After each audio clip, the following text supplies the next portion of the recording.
الله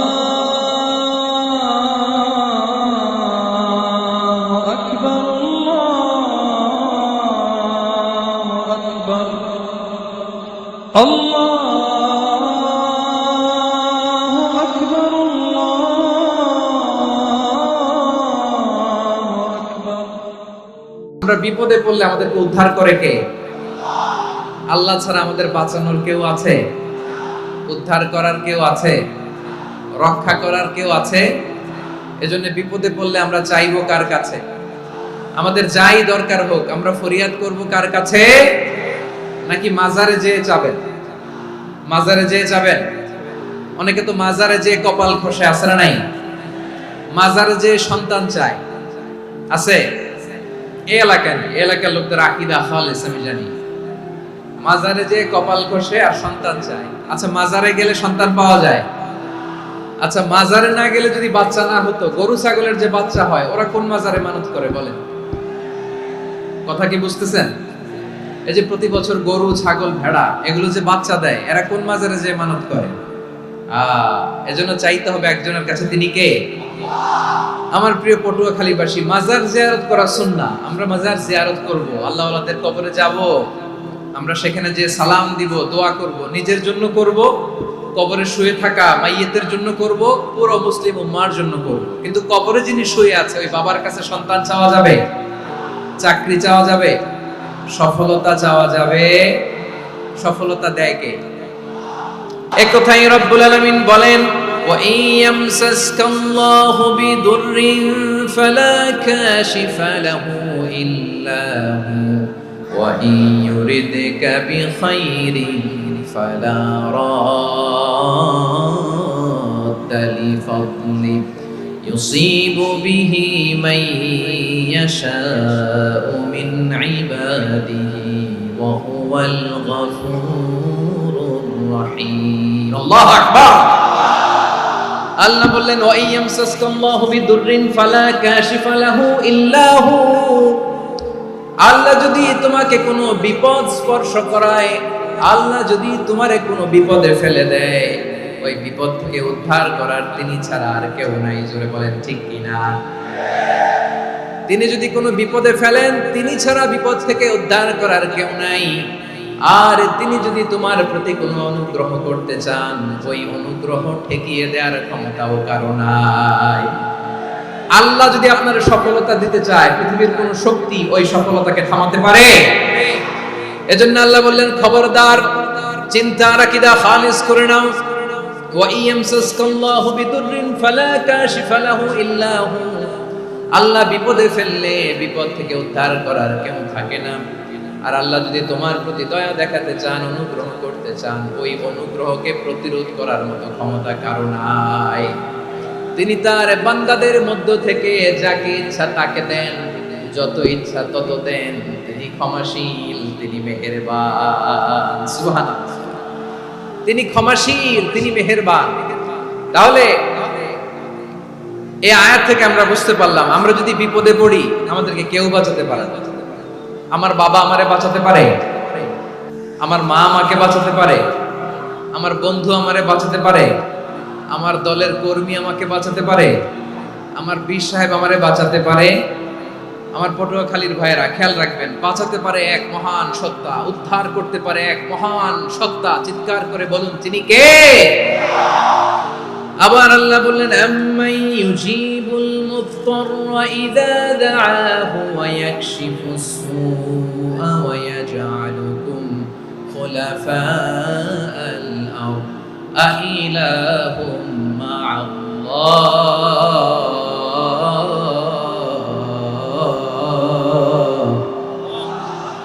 ক্বালিলাম মা তাযাক্কারুন। রব্বুল আলামিন বলেন, বিপদে পড়ে কাতর কণ্ঠে চিন্তাগ্রস্ত হয়ে যখন কেউ ফরিয়াদি হয়ে আল্লাহর ডাকে হাত তোলে, তখন এই ব্যক্তির ডাকে সাড়া দেয় কে? বিপন্ন অবস্থায় আপনি যখন কেঁদে কেঁদে হাত তুলে আপনার দুঃখের কথা জানান, আপনি যখন ডাকেন তারে, তখন আপনার ডাকে সাড়া দেয় কে? আল্লাহ বলে, আমি সাড়া দেই। তোমাদের বিপদকে মুক্ত করে দেয় কে? ওই আল্লাহর সাথে কোন উপাস্য আছে নাকি? কিন্তু খুব অল্প সংখ্যক লোকই তোমরা উপদেশ গ্রহণ করো। কথাটা কার? তাহলে বিপন্ন মানবতা যখন কাঁদে, মানুষ যখন বিপদে পড়ে নিরুপায় হয়ে ফরিয়াদ করে, তার ডাক শোনার কেউ নাই একজন ছাড়া। চিল্লায় বলেন তো তিনি কে? এজন্য আমরা ফরিয়াদের হাত কার দিকে তুলব? এবং খেয়াল রাখতে হবে, মাথার সাথে সেট করে নিতে হবে, আল্লাহ ছাড়া আমাকে উদ্ধার করার কেউ নাই। এই পৃথিবীতে কেউ আপন না। প্রিয় ভাইরা, বিপদে পড়লে বোঝা যায় কেউ আপন না। আপন শুধু একজন মহান সত্তা, তিনি কে? বিপদে আপদে কেউ আমাদের বাঁচাতে পারে না, তরাতে পারে না, মুক্তি দিতে পারে না, উদ্ধার করতে পারে না, একমাত্র আমার প্রভু ছাড়া, আল্লাহ ছাড়া। চিল্লায় বলেন ঠিক কিনা? মাথার সাথে এটা সেট করে নিতে হবে যে আমাদের পুরো জীবনটাই পরীক্ষা। The life is a test. পুরো জীবনটাই পরীক্ষা। এই জীবনে বিপদ আসবে, আপদ আসবে, পরীক্ষা আসবে, সবার জীবনে এটা থাকে। এক একজনের পরীক্ষা এক এক রকম। আমার পরীক্ষা একরকম, মাসুদ ভাইয়ের পরীক্ষা একরকম, চৌধুরী সাহেবের পরীক্ষা একরকম, আপনার পরীক্ষা একরকম, ওনার পরীক্ষা আবার আরেক রকম। পুরো পৃথিবীটাই পরীক্ষা ক্ষেত্র। সবাই পরীক্ষা দিচ্ছি, কিন্তু কারো পরীক্ষা প্রশ্নের সাথে কারোটার মিল নাই। সুবহানাল্লাহ পড়বেন না? পুরোটাই পরীক্ষা ক্ষেত্র, সবাই পরীক্ষার্থী, কিন্তু প্রশ্নপত্র একটার সাথে আরেকটা মিলে না। One doesn't match the other. একজনেরটার সাথে আরেকজনেরটা মিলে না। কাউকে আল্লাহ তাআলা ধনী বানিয়ে পরীক্ষা করেন, আবার কাউকে আল্লাহ তাআলা গরিব বানিয়ে পরীক্ষা করেন, কাউকে আল্লাহ অসুস্থ বানিয়ে পরীক্ষা করেন। কেউ দেখবেন যে দুরারোগ্য ব্যাধিতে আক্রান্ত, ডাক্তার বলেছে আর সময় নাই, দুরারোগ্য ব্যাধি, ক্যান্সার, যার নেই কোনো অ্যান্সার, তার জন্য পরীক্ষা হচ্ছে এই রোগ। আরেক লোক দেখবেন তার আবার রোগ বালাই নাই, মাশাআল্লাহ, তাকে আল্লাহ তাআলা আর্থিক দৈন্যতা, দারিদ্রতা দিয়ে পরীক্ষা করছেন। এরকম আছে না নাই? টাকা পয়সা নাই, দিন আনে দিন খায়, যা আছে তাতে চলে না, এটা তার জন্য পরীক্ষা। আবার আরেক শ্রেণীর লোক দেখবেন তাকে আল্লাহ অসুস্থতাও দেয় নাই, দারিদ্রতাও দেয় নাই, তার দাম্পত্য জীবনের সমস্যা, স্ত্রী কথা শোনে না অথবা ছেলে মেয়ে কথা শোনে না। তাহলে পরীক্ষা সবার জীবনে আছে, এক একজনের পরীক্ষাটা এক এক রকম। আল্লাহ তাআলা দেখতে চায় যে এই পরীক্ষার সময় আমরা কিরকম রেসপন্স করি, how to deal with the test, কিভাবে এই বিপদ আপদ পরীক্ষাগুলোকে আমরা হ্যান্ডেল করব, ডিল করব। এটা হচ্ছে আজকের আলোচনার বিষয় আমার প্রিয় ভাইয়েরা। তাহলে পরীক্ষাময় আমাদের জীবন, বিপদ আপদ পরীক্ষা, এটা মানুষের পিছু ছাড়ে না। সবার জীবনে পরীক্ষা আছে। নবীদের জীবনেও পরীক্ষা ছিল। সাহাবারা জিজ্ঞেস করেছেন, ইয়া রাসূলুল্লাহ, আইয়ুন নাসি আশাদ্দু বালাআন ফিদ দুনিয়া, এই দুনিয়ার বুকে কাদের পরীক্ষা সবচেয়ে বেশি? বিশ্বনবী বলেছেন, আল আম্বিয়া। এই পৃথিবীতে সবচেয়ে বেশি পরীক্ষা আল্লাহ তাআলা নিয়ে থাকেন নবীদের। কাদের? নবীদের। সুম্মাল আমসাল ফাল আমসাল, এরপরে নবীদের পরের স্তরে যারা, তাদের পরীক্ষা। এরপরে তাদের পরের স্তরে যারা, তাদের পরীক্ষা। সিদ্দিকিনদের, শুহাদাদের, সলিহিনদের, আল্লাহওয়ালাদের। যার ঈমান যত মজবুত, তার জীবনে পরীক্ষাও তত বেশি। চিল্লায় বলেন ঠিক কিনা? তাহলে মুমিনরা, বিশ্বাসীরা, আমরা কি পরীক্ষা বিপদ আপদে ভয় পাই? না, মুমিনরা বিপদে ভয় পায় না, তারা হতাশ হয় না, সুবহানাল্লাহ, তারা নিরাশ হয় না।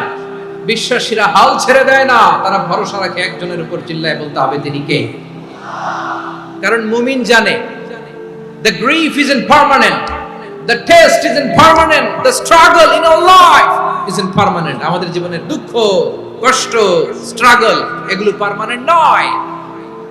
After every difficulties there is an ease. সব কষ্টের পরেই একটা সুখ আছে না নাই?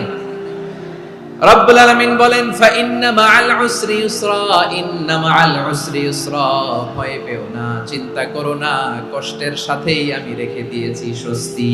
সুবহানাল্লাহ বলেন। মুমিন জীবনে বিপদ যত বেশি, কষ্ট যত বেশি, তার সামনে সফলতা তার চেয়েও বেশি। কারণ বিশ্বাসীরা জানে রাত্রি যত গভীর হয়, সুবহে সাদিকের সময় তত আগাতে থাকে। গর্ভবতী নারীর পেটের ব্যথা যত বাড়তে থাকে, ঘরে নতুন মেহমান আগমনের সময় ঘনাতে থাকে। মুমিনদের উপর বিপদ, অত্যাচার, আপদ, পরীক্ষা যত বাড়তে থাকে, কালেমার পতাকা উড্ডয়নের সময় কাছে আসতে থাকে। বিশ্বাসীদের এগুলো হিসাব মিলানো অনেক আগে, এগুলো অনেক আগে হিসাব মিলানো। দুঃখের আধার শেষে সুখের আলো মিটি মিটি হাসে। চিল্লায় বলেন ঠিক কিনা? দুঃখের আধার শেষে আলোর প্রভাত হাসে, হতাশার কালো মেঘে যায় গো ভেসে, হতাশার কালো মেঘে যায় গো ভেসে। দুঃখের আধার শেষে আলোর প্রভাত হাসে, হতাশার কালো মেঘে যায় গো ভেসে, হতাশার কালো মেঘে যায় গো ভেসে। কোরআনের পাতায় পাতায় দেখো ঈমানের পথ ঢাকা ব্যথার কাটায়। কোরআনের পাতায় পাতায় দেখো ঈমানের পথ ঢাকা ব্যথার কাটায়। ভেঙে পড়ো না কভু হতাশ হয়ে, ভেঙে পড়ো না কভু হতাশ হয়ে, জ্বলে পুড়ে খাঁটি সোনা হগো শেষে, জ্বলে পুড়ে খাঁটি সোনা হগো শেষে। দুঃখের আধার শেষে আলোর প্রভাত হাসে, হতাশার কালো মেঘে যায় গো ভেসে, হতাশার কালো মেঘে যায় গো ভেসে। পরীক্ষা যত বেশি, কষ্ট যত বেশি, সুখের সময় তত কাছাকাছি। চিল্লায় বলতে হবে ঠিক কিনা? এজন্য মুমিন জীবনে পরীক্ষা বেশি, মুমিনদের হতাশা নাই। মুমিনরা নিরাশ হয় না, হতাশ হয় কাফিররা। মুমিনরা কখনো হাল ছেড়ে দেয় না, মুমিনরা ভরসা রাখে একজনের উপর, তিনি কে? তাহলে আমার প্রিয় পটুয়াখালীবাসী, বিপদ থাকবে, পরীক্ষা থাকবে, এই বিপদ থেকে আমাদেরকে উদ্ধার করবেন একজন, তিনি কে? আমরা শুধু আল্লাহর উপরই ভরসা রাখবো, চাইবো একজন সত্তার কাছে। আওয়াজ করে বলুন তিনি কে? একজন সত্তার কাছে চাইবে। বিশ্বনবী ওনার চাচাতো ভাই আব্দুল্লাহ ইবনে আব্বাস রাদিয়াল্লাহু তাআলা আনহুকে বললেন, ইয়া আব্দুল্লাহ ইবনে আব্বাস, হে আব্দুল্লাহ ইবনে আব্বাস, ইদা সাআলতা ফাসআলিল্লাহ, যখন চাইবে আল্লাহর কাছে যাও। ও আব্দুল্লাহ, যখন চাইবা আল্লাহর কাছে চাও। ওয়া ইদা ইসতাআনতা ফাসতাইন বিল্লাহ, যখন সাহায্য চাইবা আল্লাহর কাছে ফরিয়াদ করো। জেনে রেখো ও আব্দুল্লাহ, ওয়া'লাম আন্নাল উম্মাতা লাউ ইজতামাআত আলা আন ইয়ানফাউকা বিশাইইন লাম ইয়ানফাউকা ইল্লা বিশাইইন ক্বাদ কাতাবাহু আল্লাহু লাক। ও আব্দুল্লাহ, জেনে রেখো, মনে রেখো, গোটা বিশ্বের সবাই মিলে যদি তোমার উপকার করতে চায় ততটুকুই তারা করতে পারবে যতটুকু আল্লাহ তোমার নসিবে সেটা লিখে রেখেছে। ঠিক কিনা বলেন? আর যদি গোটা বিশ্বের সবাই মিলে তোমার বিরুদ্ধে কনস্পাইরেসি করে, ষড়যন্ত্র করে, গোটা বিশ্বের সবাই মিলেও যদি তোমার ক্ষতি করতে চায় ততটুকুই শুধু পারবে যেটা আল্লাহ তোমার জন্য বরাদ্দ রেখেছে। যতটুকু আল্লাহ তাআলা তোমার জন্য বরাদ্দ রেখেছে অতটুকুই ক্ষতি করতে পারবে, আর এক চুল বেশিও করতে পারবে না, কমও করতে পারবে না। চিল্লায় বলেন ঠিক কিনা? এজন্য আমরা চাইবো কার কাছে? সব সময় আমরা আল্লাহর কাছে চাইবো, বিপদে আপদে, সুখে দুঃখে, সচ্ছল অবস্থায় অসচ্ছল অবস্থায়, পরাজয়ের সময় বিজয়ের সময়, সব সময় আমরা ভরসা রাখবো কার উপর? সবাই বলুন। একদল লোক আছে যারা বিপদে পড়লে আল্লাহরে ডাকে, বিপদ আসলে আল্লাহরে ডাকে, বিপদ নাই আল্লাহও নাই। বিপদে পড়লে নামাজ পড়ে, বিপদও নাই নামাজও নাই। বিপদে পড়লে জিকির করে, বিপদ যখন চলে যায় ওদের জিকিরও বন্ধ হয়ে যায়। এরকম আছে না নাই? কিছু লোক দেখবেন পরীক্ষা আসলে নামাজ পড়ে, দেখবেন পরীক্ষার সময় নামাজ পড়ে, পরীক্ষাও নাই নামাজও আছে। এরকম কিছু লোক আছে অসুস্থ হলে আল্লাহরে বড্ড ভালোবাসে, আল্লাহরে খুব ডাকে। অসুস্থ হইলে অসুস্থতাও নাই, আল্লাহ স্মরণও নাই।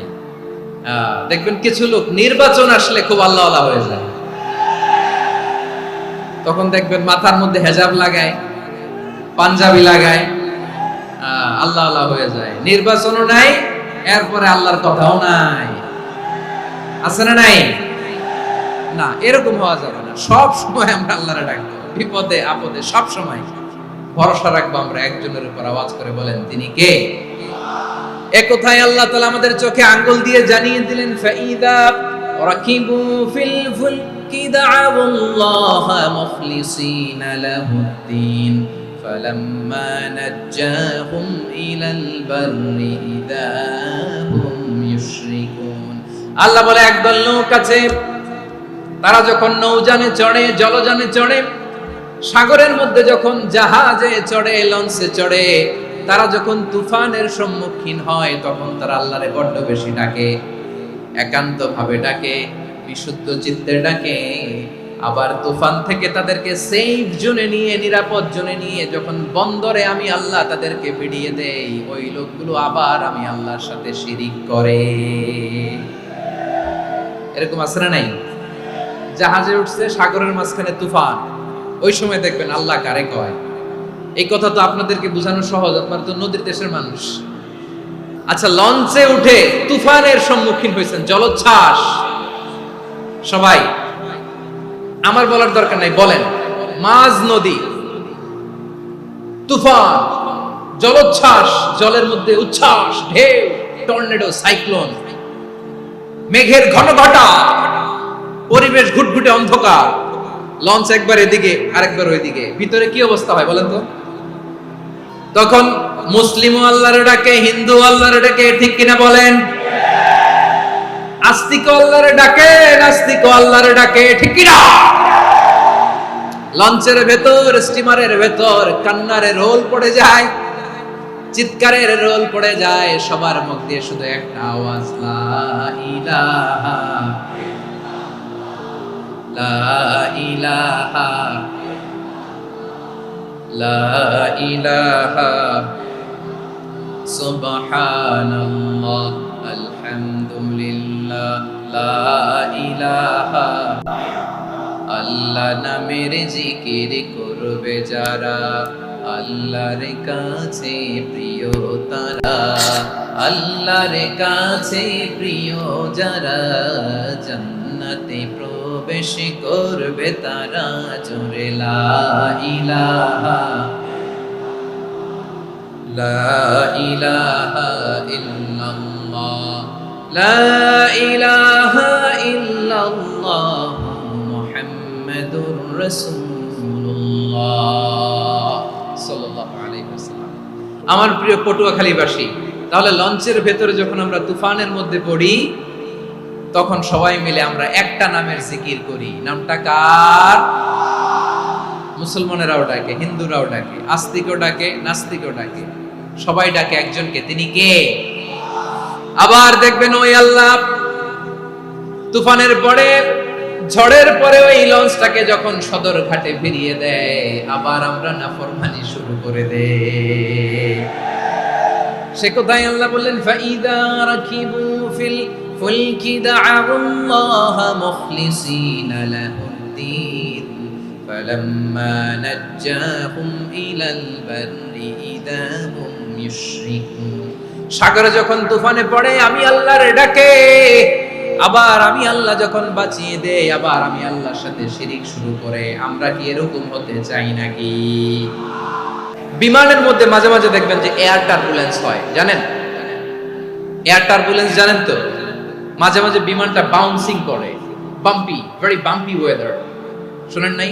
40,000 ফিট উপরে যখন থাকে, তখন পাইলট মাঝে মাঝে বলে, dear passengers, ladies and gentleman, right now we are flying 40,000 feet above the ground and we are passing very air turbulence, very heavy air turbulence right now. Please fasten your seat belts. দেখবেন মাঝে মাঝে বলে যে, ভদ্র মহিলা, ভদ্র মহোদয়গণ, আমরা 40,000 ফিট উপর দিয়ে যাচ্ছি আর এয়ার টার্বুলেন্স ফেস করছি, মেহেরবানি করে আল্লাহর রাস্তে সিট বেল্ট বাঁধুন। তখন বিমানটা এরকম বাউন্সিং করে, শেকিং করে। আপনারা মুখোমুখি হয়েছেন? ইদানিং এই এয়ার টার্বুলেন্স বেড়ে গিয়েছে। গত বছর আমার ইন্টারন্যাশনাল অনেকগুলো ফ্লাইট ছিল, তো আমি দেখলাম যে আগের ফ্লাইটগুলোর তুলনায় এখন এয়ার টার্বুলেন্স খুব বেশি। আমি একটু রিসার্চ করে দেখলাম, ক্লাইমেট চেঞ্জের কারণে, জলবায়ু পরিবর্তনের কারণে আকাশের বাতাসের মুভমেন্টে পরিবর্তন হয়েছে, ফলে এখন বিমান শেকিং করে বেশি, বাউন্সি, বাম্পি ওয়েদার। তো বলেন তো, 40,000 ফিট উপরে যখন আপনি, কয় হাজার ফিট? 40,000 ফিট উপরে যখন বিমানটা এরকম বাউন্সিং করে, সবাই যখন ভমিটিং করে বিমান নষ্ট করে দেয়, বমি করে, তখন বাঁচানোর কে আছে আল্লাহ ছাড়া? কেউ আছে? ওই মুহূর্তেও সবাই মিলে একজনের ডাকে আওয়াজ করে বলেন, তিনি কে? মাঝে মাঝে কিছু সোশ্যাল মিডিয়ায় কিছু ভিডিও পাওয়া যায় যে হেভি যখন এয়ার টার্বুলেন্স হয়, 10 সেকেন্ড 15 সেকেন্ডের কিছু ভিডিও পাওয়া যায়, বিমানটা এরকম বাউন্সিং করছে, বাম্পি ওয়েদার, কাঁপছে, মানুষগুলো বমি করছে, অক্সিজেন মাস্কগুলো সব ঝুলে পড়েছে, বিমানটা শুধু কাঁপছে। তখন দেখবেন বিমানের ভেতরেও এরকম লঞ্চের মতো চিৎকার আছে না নাই? বিমানের ভেতরেও তখন চিৎকার। গত বছর হিথ্রো এয়ারপোর্ট থেকে সিঙ্গাপুর এয়ারলাইন্সের একটা ফ্লাইট, হিথ্রো টু চাঙ্গি, একটা ফ্লাইটে এমন বেশি এয়ার টার্বুলেন্সের শিকার হয়েছিল এই এয়ারক্রাফটটা, 33 জন যাত্রী সেখানে আহত হয়েছে, একজন যাত্রী নিহত হয়েছে। কেবিন ক্রুজ, এয়ার হোস্টেস যারা আছে, একজনের নাক ফেটে, চোখ ফেটে, কপাল ফেটে, ব্লিডিং হয়ে শয়লা। প্রিয় ভাইরা, 40,000 ফিট উপরে বিমানটা যখন কাঁপবে, তখন আমাদেরকে আল্লাহ ছাড়া আর কেউ বাঁচানোর আছে? এত আস্তে বললে হবে? ওই কঠিন মুহূর্তে আমার বাবা আমারে বাঁচাতে পারে, আমার বন্ধু আমারে বাঁচাতে পারে।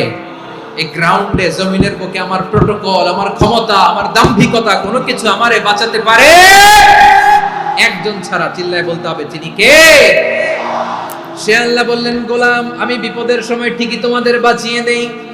ওই বিমানের ভেতরে 40,000 ফিট উপরে যখন তোমরা এয়ার টার্বুলেন্সের শিকার হও, তখন নাস্তিকও আল্লাহরে ডাকে, হিন্দু আল্লাহরে ডাকে। জোরে বলেন ঠিক কিনা? আবার বিমানটা যখন শান্ত হয়ে যায়, একটু পরেই বিমানের স্ক্রিনের মধ্যে হিন্দি সিনেমা খোঁজে।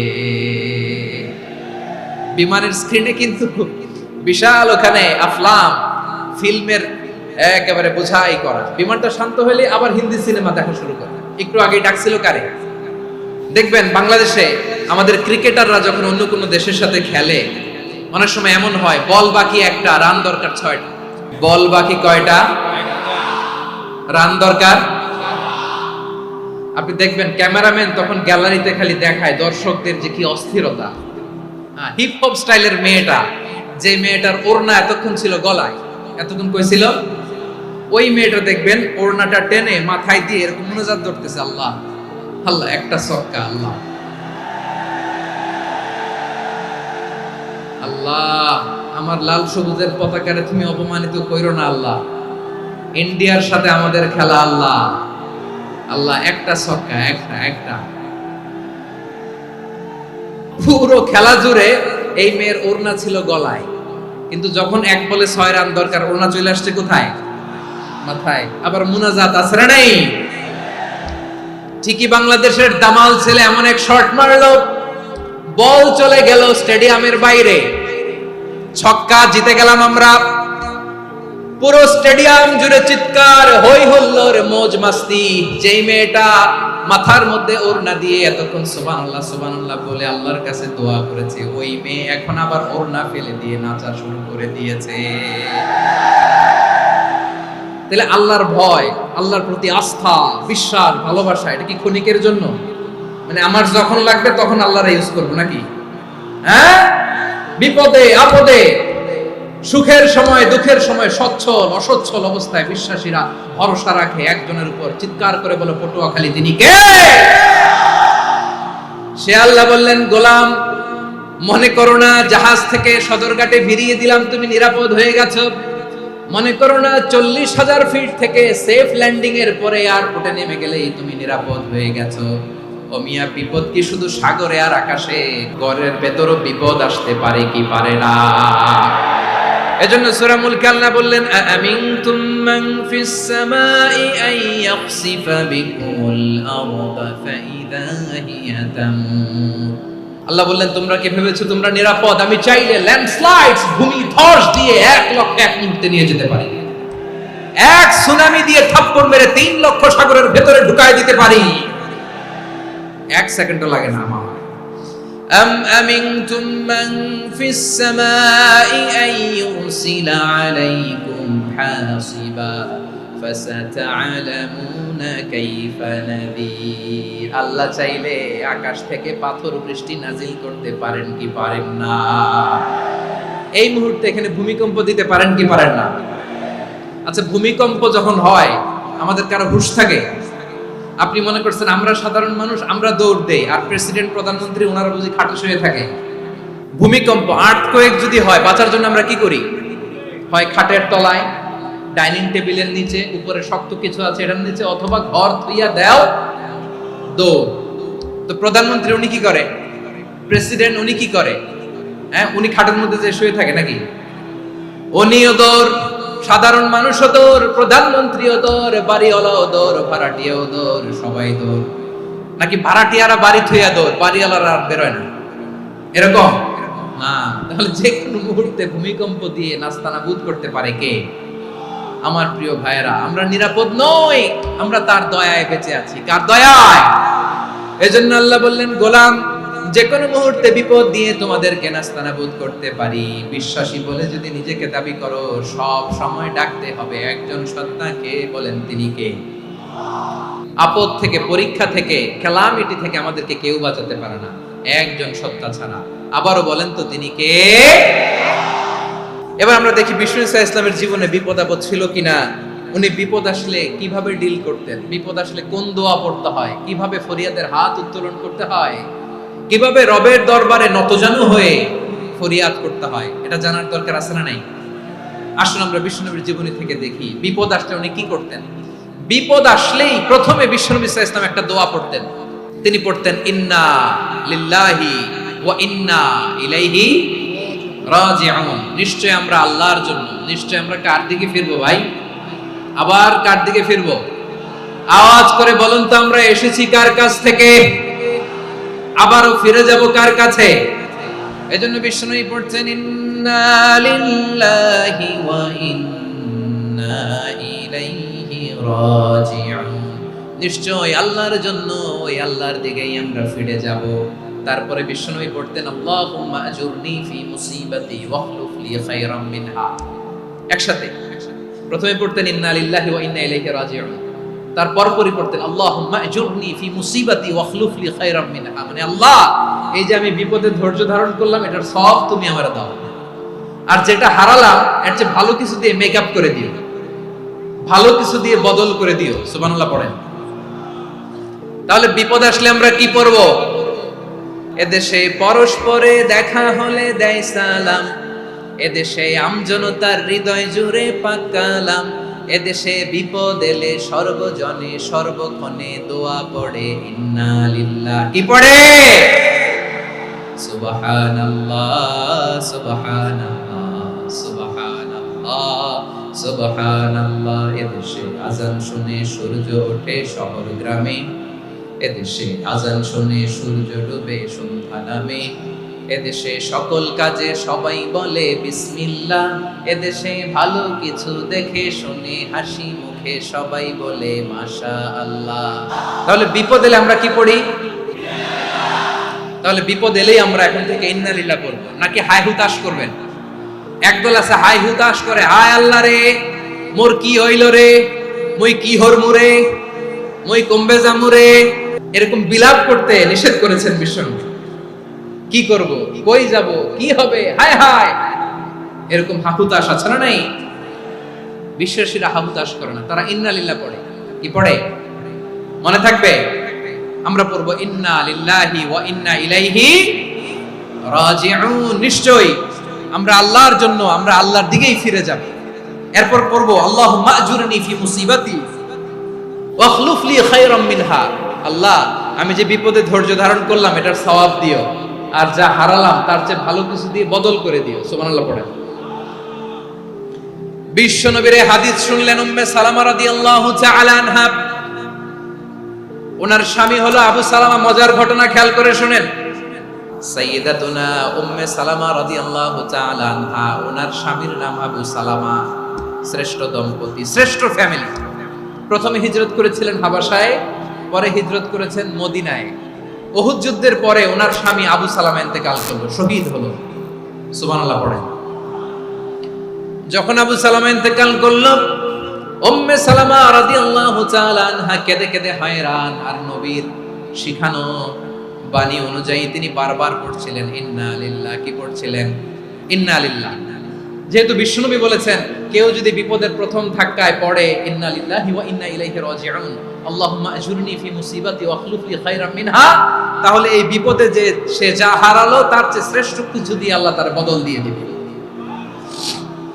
এই হাদিস শুনে উম্মে সালামা রাদিয়াল্লাহু তাআলা আনহা ওনার প্রাণ প্রিয় স্বামী আবু সালামার ইন্তেকালের পরে চোখের পানি ছাড়ে আর পড়ে ইন্না লিল্লাহি ওয়া ইন্না ইলাইহি রাজিউন, আল্লাহুম্মা আজুরনি ফি মুসিবাতি ওয়া আখলুফ লি খায়রাম মিনহা। বারবার এই দোয়া পড়ে চোখের পানি ছাড়ে, এই দোয়া পড়ে চোখের পানি ছাড়ে, আর মনে মনে বলে আবু সালামার মতো ভালো মানুষ মদিনাতে নাই, আবু সালামার চেয়েও ভালো মানুষ মদিনাতে নাই, তার চেয়ে ভালো মানুষ কি করে আল্লাহ তাআলা আমারে দিবে, তার চেয়ে ভালো মানুষ তো আমি মদিনাতে দেখি না। চোখের পানি দিয়ে বুক ভাসায় আর নবীর হাদিসের উপর আমল করে পড়ে ইন্না লিল্লাহি ওয়া ইন্না ইলাইহি রাজিউন, ইন্না লিল্লাহি ওয়া ইন্না ইলাইহি রাজিউন। পড়তে পড়তে চোখের পানি ছাড়ে আর চিন্তা করে বিশ্বনবী বললেন এই দোয়া পড়লে যেটা হারালাম তার চেয়ে ভালো কিছু দিয়ে আল্লাহ পুরস্কার দেয়। আবু সালামের চেয়ে ভালো মানুষ মদিনার মধ্যে আর কে হতে পারে? কি আজীব তামাশা, কি অবাক করা ঘটনা। কিছুদিন পরে দেখা গেল সাইয়্যিদুল মুরসালিন রাহমাতাল লিল আলামিন স্বয়ং বিশ্ব নবী উম্মে সালামাকে বিয়ের প্রস্তাব পাঠিয়েছে। স্বয়ং বিশ্ব নবী উম্মে সালামা রাদিয়াল্লাহু তাআলা আনহাকে বিয়ের প্রস্তাব পাঠিয়েছেন। উনি রাজি হয়ে গেলেন, বিয়ে হয়ে গেল, উনি হয়ে গেলেন উম্মুল মুমিনিন, আমাদের মা, পুরো মুসলিম উম্মার মা। চিৎকার করে বলেন আল্লাহু আকবার। তাহলে আমার প্রাণপ্রিয় ভাইরা, বিপদে পড়লে আমরা পড়বো ইন্না লিল্লাহি ওয়া ইন্না ইলাইহি রাজিউন, আল্লাহুম্মা আজুরনি ফি মুসিবাতি ওয়া আখলুফ লি খায়রাম মিনহা। যারা যারা বিপদ আসলে এই দোয়াটা পড়বেন এখন থেকে আওয়াজ করে ইনশাআল্লাহ বলেন। যা হারাইছেন তার চেয়ে শ্রেষ্ঠ জিনিস দিয়ে বদলা দিবে কে? তাহলে বিপদে পড়লেই প্রথমে আমরা এটা পড়ব, শুনে শুনে মুখস্থ করবেন। আমার মায়েরা, আমার বোনেরা, আপনাদের জন্য 3টি মাঠের অ্যারেঞ্জমেন্ট করা হয়েছে, আমি জানি। আপনারাও এই দোয়াগুলো পড়বেন, আপনার স্বামীকে শেখাবেন, সন্তানকে শেখাবেন, আপনার পুরো পরিবারটাকে জান্নাতের টুকরো বানিয়ে দিবে কে? তাহলে বিপদ আসলে প্রথমে কি পড়তে হবে এটা জেনে গেলাম। এরপরে বিপদ আসলে নিজেকে কি করে আল্লাহর কাছে সঁপে দিতে হয় এটাও জানার দরকার আছে না নাই? বিপদে প্রথমে ইন্না লিল্লাহ পড়লাম, ধৈর্য ধারণ করলাম, বিপদ থেকে উদ্ধারের সর্বোচ্চ চেষ্টা করলাম। আমার কাজ যখন শেষ তখন আমি আমার এই বিষয়টা আল্লাহর কাছে সঁপে দিব। কার কাছে? বিপদে বললে কেমন করে নিজেকে আল্লাহর কাছে সঁপে দিতে হয় আসুন সাইয়েদনা ইব্রাহিম আলাইহিস সালামের জীবনী থেকে জানি। আল্লাহর খলিল ইব্রাহিম আলাইহিস সালাম আমাদের মতো সমাজ ব্যবস্থা পায় নাই। আমরা জন্মের পরে আমাদের কানের ভেতরে আজান দিয়েছে কে? একামত দিয়েছে কে? আমাদের বাপ দাদারা আমাদের কানে আজান দিয়েছে কি? দেয় নাই। আমাদের জন্মের পরেই তো আজান, একামত, বাড়ির পাশে মসজিদ, প্রতিদিন আজান, জুমার খুতবা, প্রতি মাসে মাসে তাফসীরুল কোরআন মাহফিল, মসজিদ, মিনারা, অভাব নাই। ঠিক কিনা বলেন? আপনি যেই সুন্দর ইসলামিক এনভায়রনমেন্ট পেয়েছেন, আমাদের ইব্রাহিম খলিল উনিও কি এরকম পেয়েছিলেন? হ্যাঁ, উনি জন্মের পর পরে ওনার কানে আজান দিয়েছে কেউ? আমার প্রিয় ভাইরা, আগা গোড়া একটা শিরকি পরিবেশ উনি জন্মগ্রহণ করেছেন। উনি ছাড়া ওই তল্লাটে একজনও আল্লাহর উপর বিশ্বাসী নাই। কল্পনা করতে পারেন? গোটা তল্লাটে, গোটা দেশে বিশ্বাসী মুমিন, আল্লাহর উপর বিশ্বাস স্থাপনকারী কয়জন? সবাই বলেন কয়জন? বাকি সব মুশরিক। বাকি সব মুশরিক নিজের সাথে নিজে শক্ত বোঝাপড়া করে, অ্যানালজি করে, সেলফ কনভারসেশন করে উনি মহা সত্যের সন্ধান পেয়েছে। উনি আকাশের তারা দেখে ভাবে মনে হয় এটাই আমার খোদা, পরে দেখে তারা নাই, মনে মনে বলে না তাইলে এটা না। আবার চাঁদ দেখে বলে চাঁদটা বড় মায়া লাগে, মনে হয় এটাই আমার রব, পরে দেখে চাঁদও নাই, কয় না এটা না। এরপরে দ্বীপ প্রহরের জলজলে সূর্যটা খা খা করে গোটা পৃথিবীটারে রৌদ্র দিয়ে তাতিয়ে রাখে। তিনি ভাবলেন মনে হয় এটাই আমার রব, কারণ এটাই তো সবচেয়ে বড়। কিন্তু বিকেল বেলা ওই সূর্যটাও যখন চলে যায়, সাইয়েদনা ইব্রাহিম বলে না এটাও তো নাই, আমার খোদা যদি আমারে ছেড়ে চলে যায়, বিপদে পড়লে আমারে উদ্ধার করবে কে? এভাবে নিজের সাথে অ্যানালজি, সেলফ কনভারসেশন করতে করতে করতে তিনি মহা সত্যের সন্ধান পেয়েছেন। সুবহানাল্লাহ। সব শেষে তিনি ডিসিশন নিয়ে ঘোষণা দিলেন, ইন্নী ওয়াজ্জাহাতু ওয়াজহিয়া লিল্লাযী ফাতারাস সামাওয়াতি ওয়াল আরদা হানিফান ওয়া মা আনা মিনাল মুশরিকিন। নিশ্চয় আমি এমন সত্তার দিকে মনোনিবেশ করলাম, মুখাপেক্ষী হলাম, যিনি আকাশ বানিয়েছেন, জমিন বানিয়েছেন, আমি মুশরিক নই। সুবহানাল্লাহ। পারতেন? আপনি পারতেন? কেউ নাই, লক্ষ লক্ষ মুশরিক, আপনি একা। ওনার মতো এরকম বিচক্ষণতা দিয়ে আল্লাহরে খুঁজে পাইতে পারতেন আপনি? কি নবী ছিল, আল্লাহকে খুঁজে পেয়েছে। যখন আল্লাহর ইবাদত শুরু করলো, এই কথা ছড়ায় পড়লো চারদিকে। নমরুদ সাইয়েদনা ইব্রাহিমকে ডেকে পাঠালেন। নমরুদ বলে, ইব্রাহিম, তুমি নাকি মূর্তির পূজা না করে কোন নতুন রবের ইবাদত করো, কে তোমার রব? সাইয়েদনা ইব্রাহিম বললেন, রব্বি আল্লাযী ইউহয়ী ওয়া ইউমীত, আমি এমন রবের ইবাদত করি যিনি জীবন দেন, যিনি মৃত্যু দেন। নমরুদ বলে, তাই নাকি? তোমার রব জীবন দেয়, মৃত্যু দেয়, আর এটা তো আমি দেই। আমিও তো জীবন দেই, আমিও তো মৃত্যু দেই। সাইয়েদনা ইব্রাহিম বললেন, কেমন করে তুমি জীবন দাও, মৃত্যু দাও, একটু দেখাও তো। নমরুদ জেলখানা থেকে দুজন কয়েদিকে ডেকে আনলো। কয়েদি এনে অর্ডার করলো, একটাকে এখনই শিরোচ্ছেদ, হেড অফ, ডেথ পেনাল্টি, মৃত্যুদণ্ড দেয়া হলো, ফিনকি দিয়ে রক্ত বের হলো।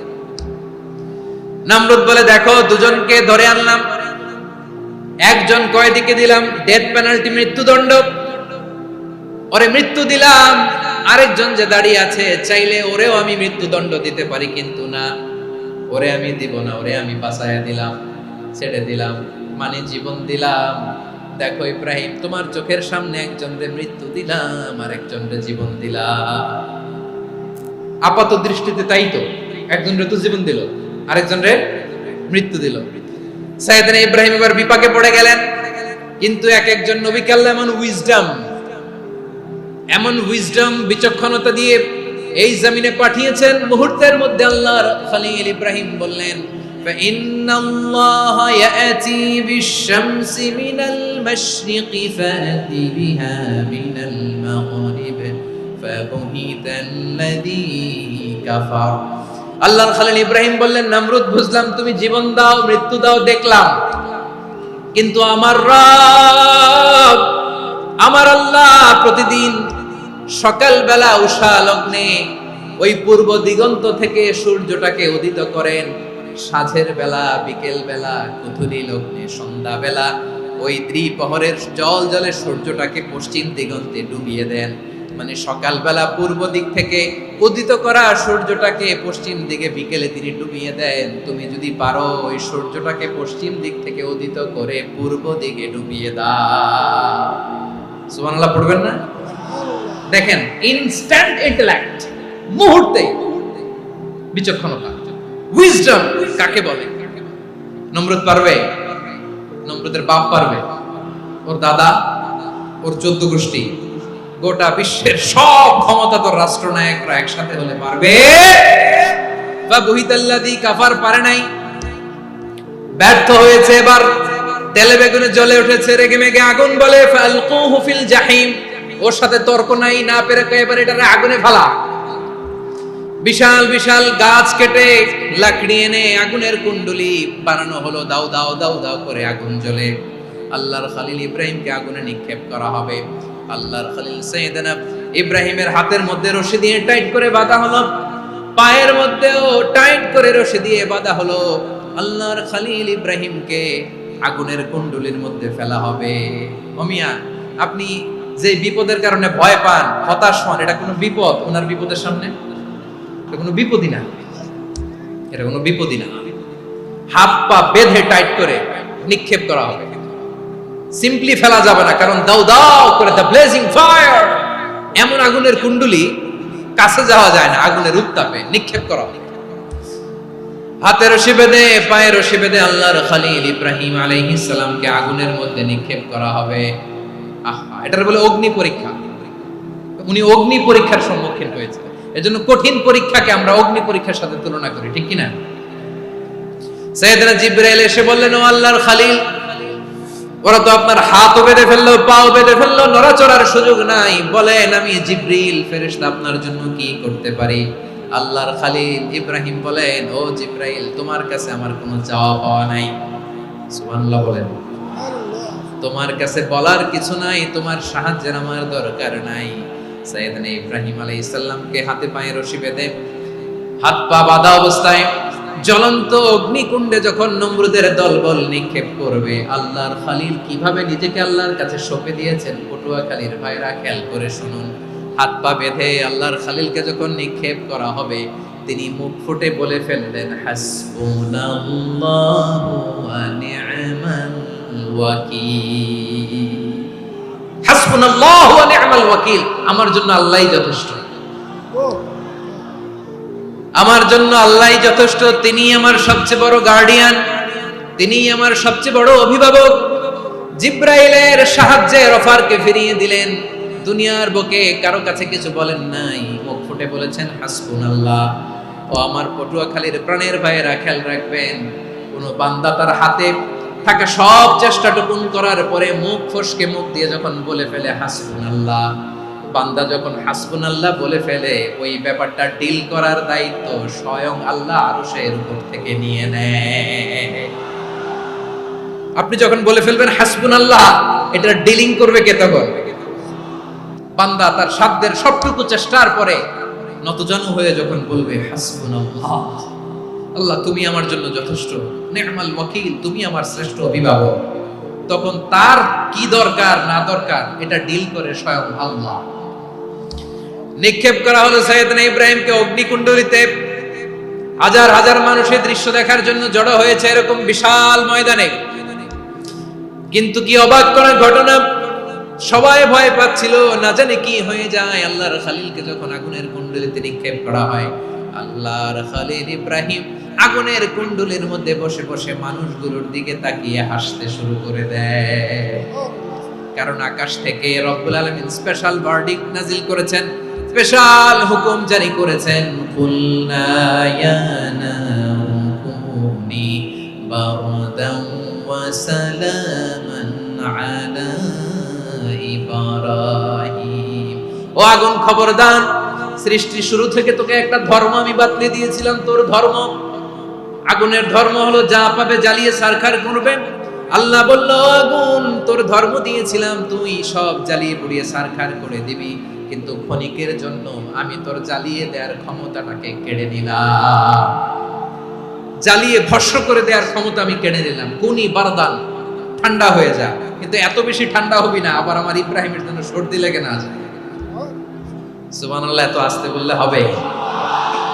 কুনি বারদান, বারদ মানে বরফ, ঠান্ডা, ঠান্ডা হ, কিন্তু এত ঠান্ডা হবি না যাতে আমার ইব্রাহিমের কষ্ট হয়। আগুন বলে, আল্লাহ একবার বললাম ঠান্ডা হ, আবার বলো এত ঠান্ডা হবি না যাতে খলিলের সর্দি না লাগে। কেমন ঠান্ডা হব, কেমন এনভায়রনমেন্ট তৈরি করে দেব বলো?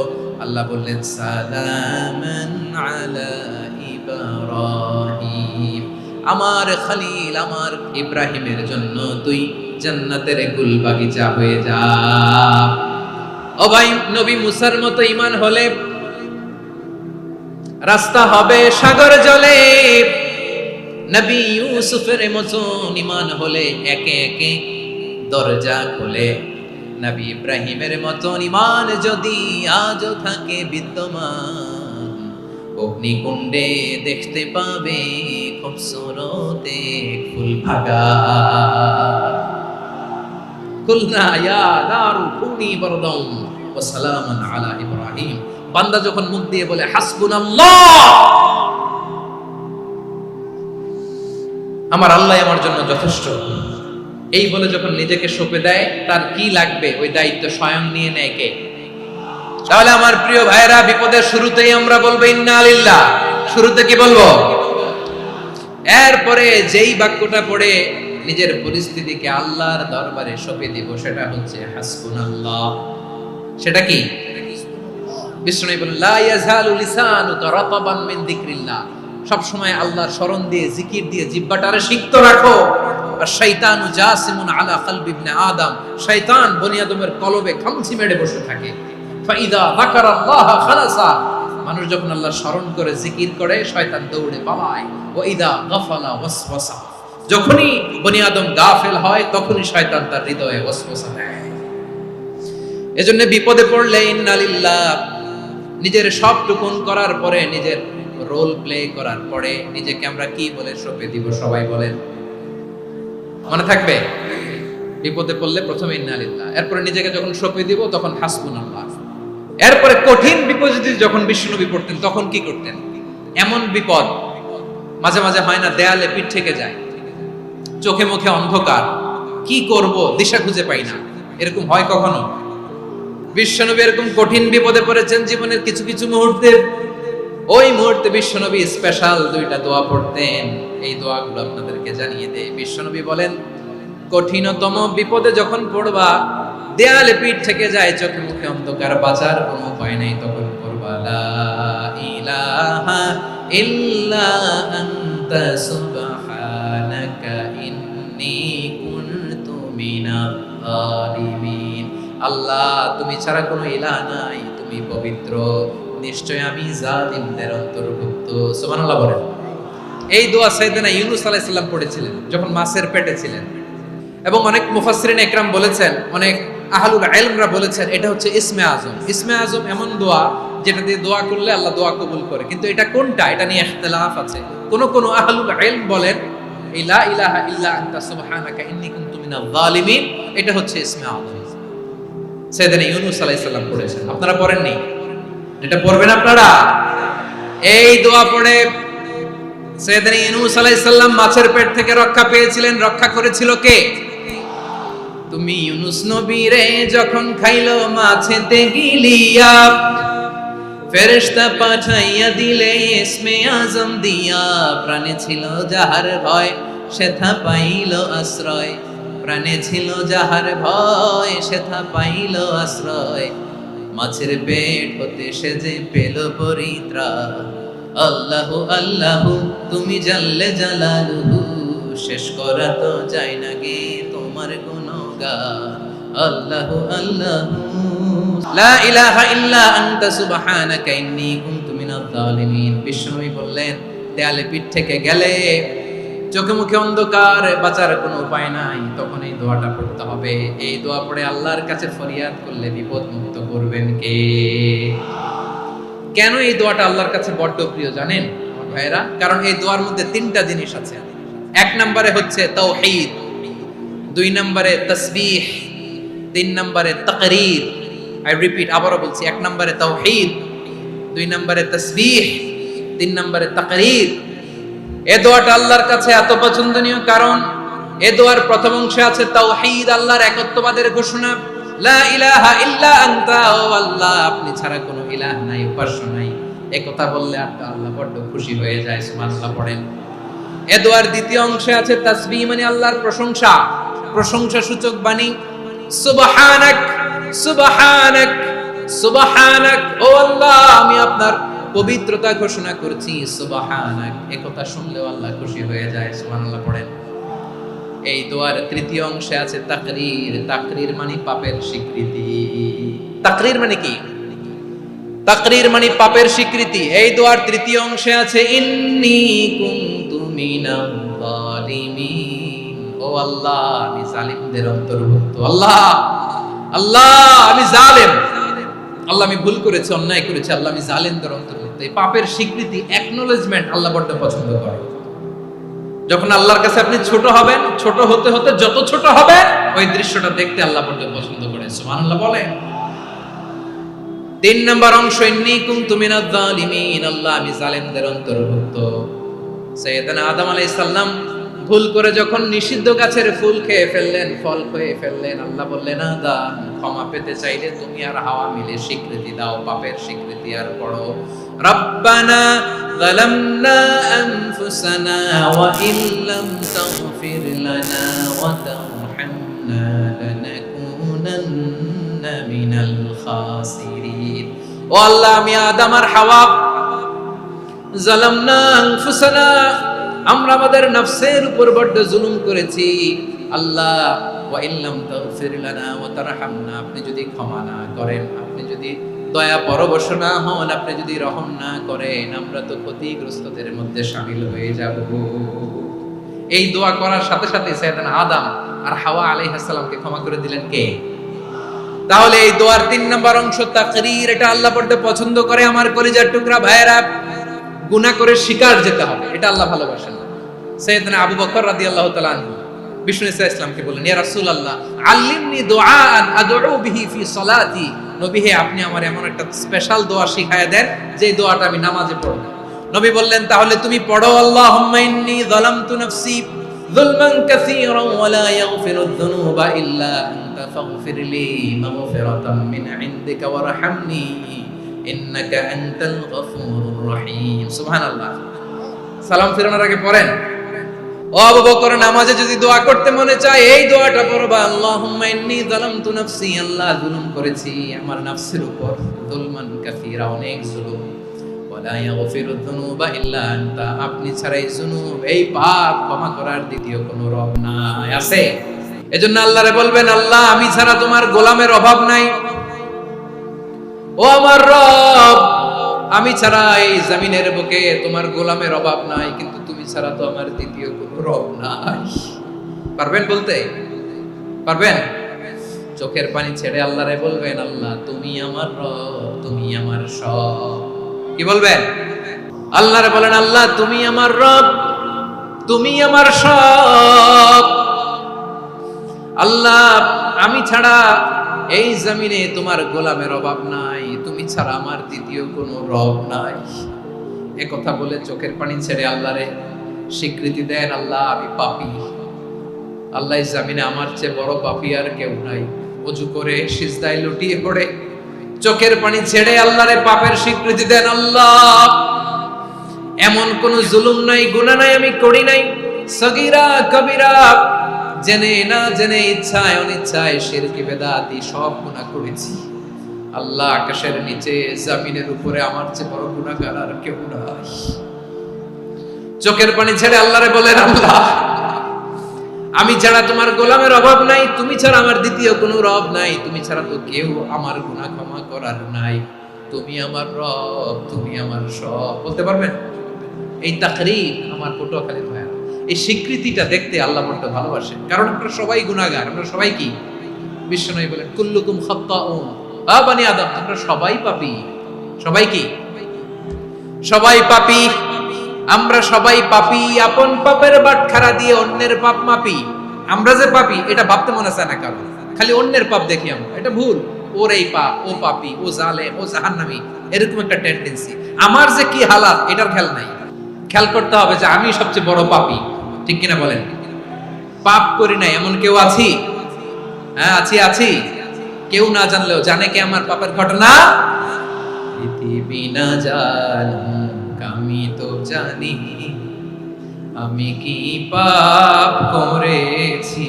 হায় ও আমার কলিজার টুকরা ভাইরা, মাথাটাকে নিচু করে জীবনের সব গুনার ফিরিস্তিগুলো একটা একটা করে স্বীকার করে আল্লাহরে বলেন, আল্লাহ আমি পাপী, আল্লাহ আমার চেয়ে বড় পাপী এই দুনিয়াতে কেউ নাই, আকাশের নিচে জমিনের উপরে আমার চেয়ে বড় পাপী কেউ নাই। একটা একটা করে আল্লাহ স্বীকার করি আমি পাপী, সব পাপের স্বীকৃতি দিলাম। পৃথিবী না জানুক আমি তো জানি, আমি কি পাপ করেছি। হায় আমার পাপের করলে বিচার, বাঁচার আমার নাই উপায়। দয়াময় তুমি মাফ করো আমায়, মাফ করো।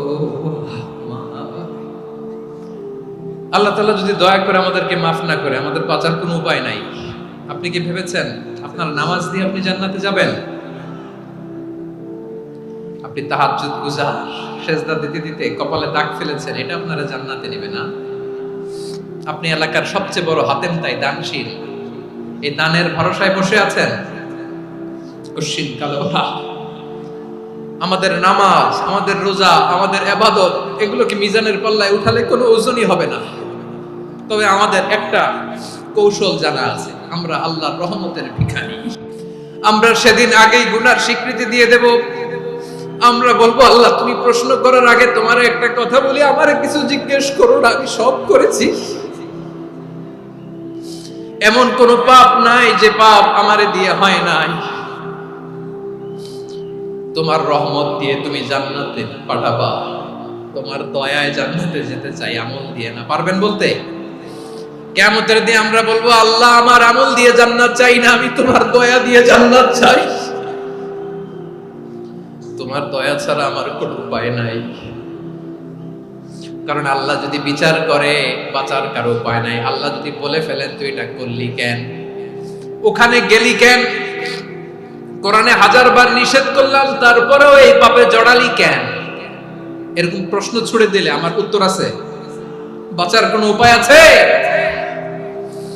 রোজ হাসরে হে আল্লাহ আমার করোনা বিচার, আল্লাহ করোনা বিচার, বিচার চাহি না তব দয়া চাই, এ গুনাহগার করোনা বিচার। আপনার আমল দিয়ে জান্নাতে যাবেন? কি দিয়ে যাবেন? আল্লাহর দয়া দিয়ে। আল্লাহর রহম আর দয়া ছাড়া কেউ জান্নাতের চেহারাও দেখতে পাবে না। আমার প্রিয় ভাইরা, এই দোয়া আল্লাহর কাছে পছন্দনীয় হওয়ার কারণ 3টা। দোয়ার প্রথম অংশে আছে তাওহীদ, আল্লাহর একত্ববাদের ঘোষণা। এই দোয়ার দ্বিতীয় অংশ আছে তাসবিহ, আল্লাহর প্রশংসা সূচক বাণী। এই দোয়ার 3 নাম্বার অংশ পাপের স্বীকৃতি। তাহলে আমরা সবাই গুনাহগার। আমরা আল্লাহর কাছে পাপের স্বীকৃতি দিয়ে বলবো, ও আল্লাহ ইন্নী কুনতু মিনাজ জালিমিন, আমরা জুলুম করেছি, পাপ করেছি, অন্যায় করেছি, আল্লাহ বুঝতে পারি নাই, শয়তানের ওয়াসওয়াসায় পড়ে, বন্ধুর পাল্লায় পড়ে, নফসের খায়েশ মেটাতে যে আল্লাহ করে ফেলেছি। তুমি গুনাহ না মাফ না করলে আমাদের গুনাহ মাফ করার দ্বিতীয় কেউ নাই। ঠিক কিনা বলেন? এভাবে অনুতপ্ত হয়ে যদি আল্লাহর কাছে দোয়া করেন, দেয়ালে পিঠ থেকে গেছে, কোন রাস্তা নাই বের হওয়া, ওই মুহূর্তেও আপনাকে বিপদ থেকে উদ্ধার করবে কে? বিশ্বনবী চরম বিপদে পড়লে 2টা দোয়া পড়তেন। প্রথম হলো এটা, লা ইলাহা ইল্লা আনতা সুবহানাকা ইন্নী কুনতু মিনাজ জালিমিন। এই দোয়াটা আমরা বেশি বেশি পড়ব প্রিয় ভাইরা। রাজি আছেন? সবাই আওয়াজ করে পড়ুন ইনশাআল্লাহ। আমার প্রিয় ভাইয়েরা, বিপদে পড়লে বিশ্বনবী আরো একটা দোয়া পড়তেন, লা ইলাহা ইল্লাল্লাহুল আযীমুল হালিম, লা ইলাহা ইল্লাল্লাহু রাব্বুল আরশিল আযীম, লা ইলাহা ইল্লাল্লাহু রাব্বুস সামাওয়াতি ওয়াল আরদি ওয়া রাব্বুল আরশিল কারীম। আল্লাহ ছাড়া কোনো উপাস্য নাই, তিনি সুমহান, মহা সহিষ্ণু। আল্লাহ ছাড়া কোনো উপাস্য নাই, তিনি সুমহান, আরশের অধিপতি।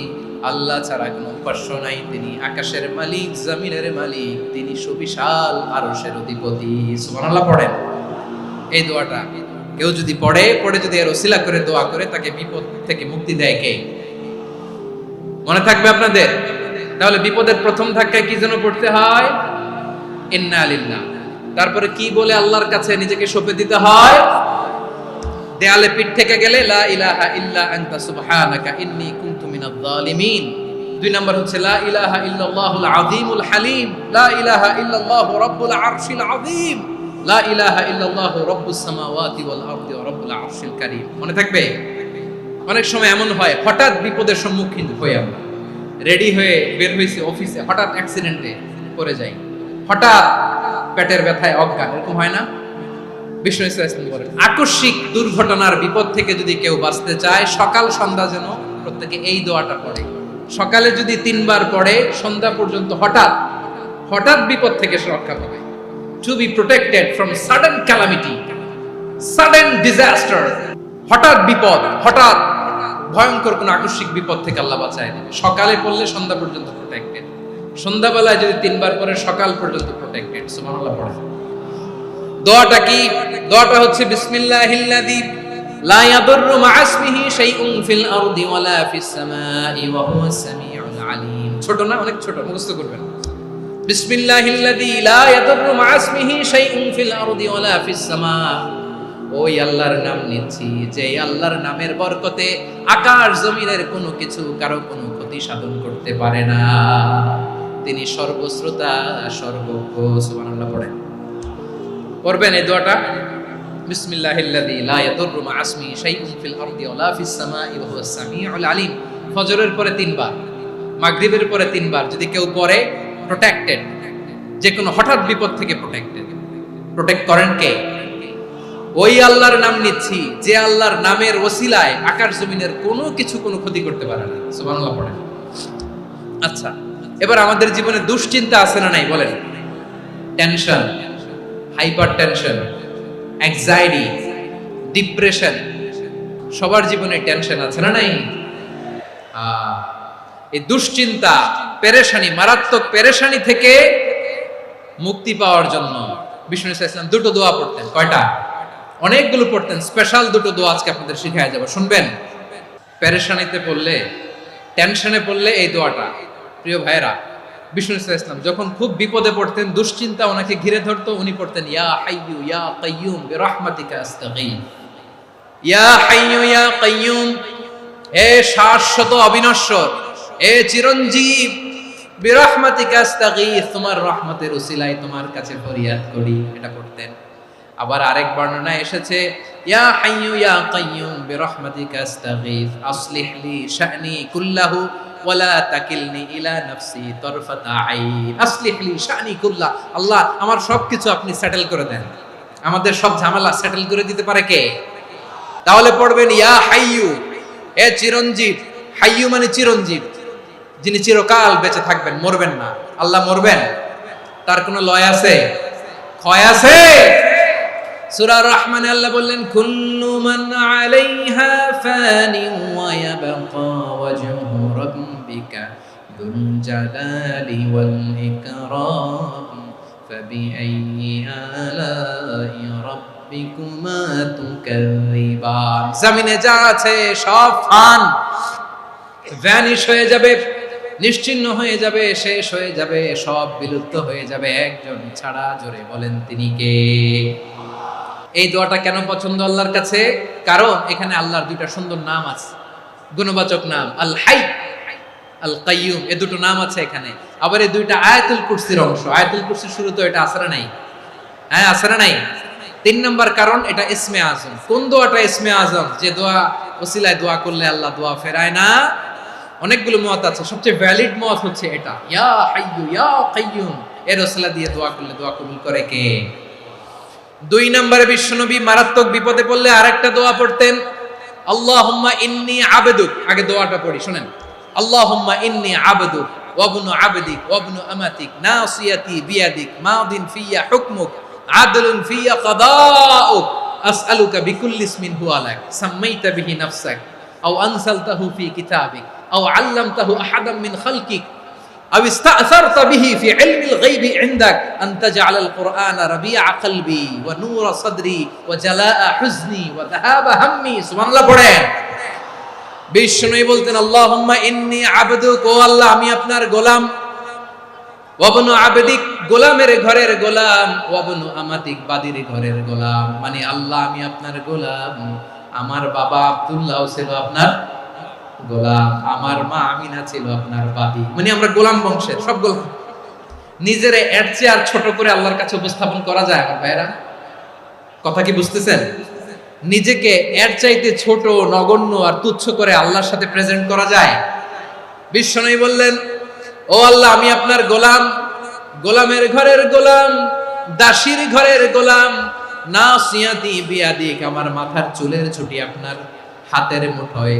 আপনি ডানে টান দিলে আমি ডানে যেতে বাধ্য, আপনি বাঁয়ে টান দিলে বাঁয়ে যেতে বাধ্য। বিশ্বনবী বললেন আল্লাহ আমার মাথার চুলের ঝুঁটি আপনার হাতের মুঠোয়। আচ্ছা, এইভাবে কাকে ধরা হয়? যে খুব ছোট, ঠিক কি না? নিজেকে কত ছোট করলেন বিশ্বনবী। ও আল্লাহ আমার মাথার চুলের ঝুঁটি আপনার হাতের মুঠোয়, আপনি ডানে টানলে আমি ডানে যাব, বাঁয়ে টানলে বাঁয়ে যাব।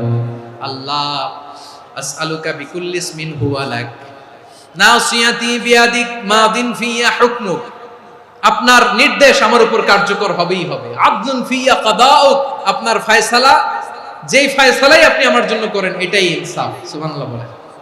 আমরা আল্লাহর ফয়সালায় সন্তুষ্ট হতে চাই না। কত কমপ্লেইন, আল্লাহ তুমি এটা দিলা না, ওইটা পাইলাম না, ওইটা হইল না রে, এরকম অভিযোগ, কমপ্লেইন আমাদের আছে না নাই?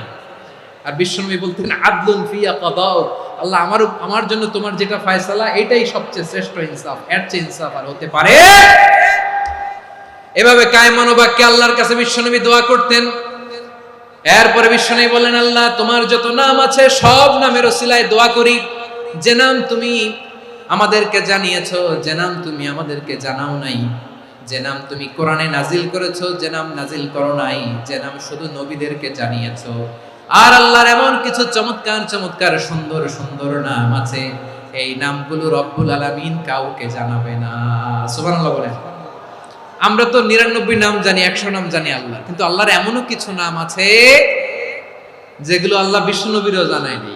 এগুলো আল্লাহ ইলমুল গায়বে রেখে দিয়েছেন। দোয়ার সময় বলবেন, আল্লাহ তোমার যেই নামগুলো জানি, যেগুলো জানি না, যেগুলো কোরআনে আছে, যেগুলো নাই, যেগুলো নবীরে খাস ভাবে জানাইছো ওগুলোর উসিলায়, যেগুলো কোনোদিন জানাবাও না তোমার ওই নামের উসিলাও তোমার কাছে চাই। আল্লাহ কোরআনকে আমার হৃদয়ের বসন্ত বানাও, আমার বক্ষের জ্যোতি বানাও, আমার চিন্তা দুশ্চিন্তা তুমি দূর করে দাও। বিশ্বনবী বললেন, এই কালিমাগুলো, এই বাক্যগুলো পড়ে যদি কেউ আল্লাহর কাছে ফরিয়াদ করে, তার হৃদয় থেকে দুশ্চিন্তা কাটিয়ে দিবে কে? আচ্ছা, সবশেষে বলি, ঋণের বোঝায় যারা জর্জরিত, বিষ্ণু ইসলাম চমৎকার একটা দোয়া শিখিয়েছেন।